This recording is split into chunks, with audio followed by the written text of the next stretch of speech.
Hi, I'm Paul Battaglia, and this is section 6.2, Law of Cosines.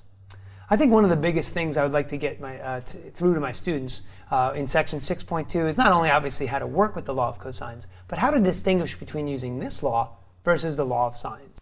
So for that, I bring in Gabe and Brittany, and what they're going to do is help us understand how to structure a lesson properly so that we get through to the students. So Gabe, talk to us first about some of the cases that students need to be aware of in which to use the law of cosines.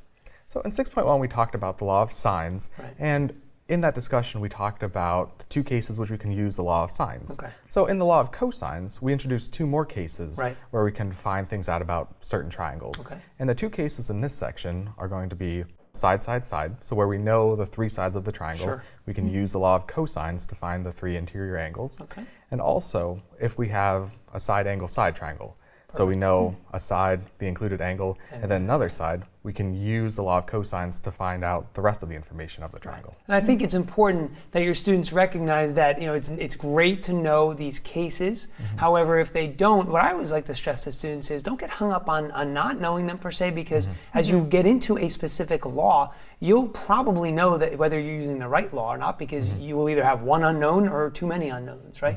So, Brittany, talk to us a little bit more about some of the common misconceptions or errors that you see from students. A lot of students get the order of operations incorrect. Oh, I see that. And so that's why in the book and also while I'm teaching, Right. I like to show the alternative form. Yeah, I think that's a great idea. And some of the other things I see as we then progress into the applications are assumptions that students have to watch out for.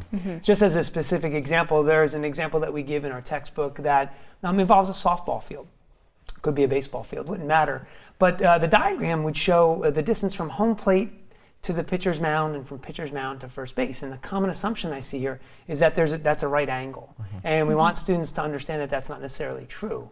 And then likewise, they also think that the pitcher's mound is halfway between home plate and second base, and that is also not true. So these are things that we need the law of cosines to help us figure out. Yeah.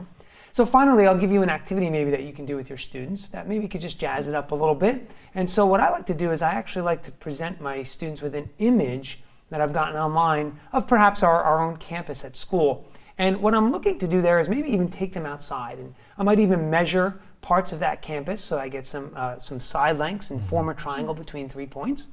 And then from there, I would actually then go use the law of cosines, or that I instruct them to do so, to find those three interior angles, Gabe, as you said before.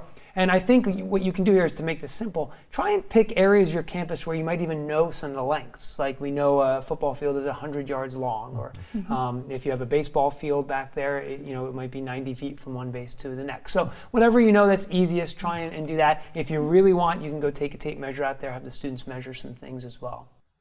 I hope these tips have been helpful for you and that you find much success in section 6.2.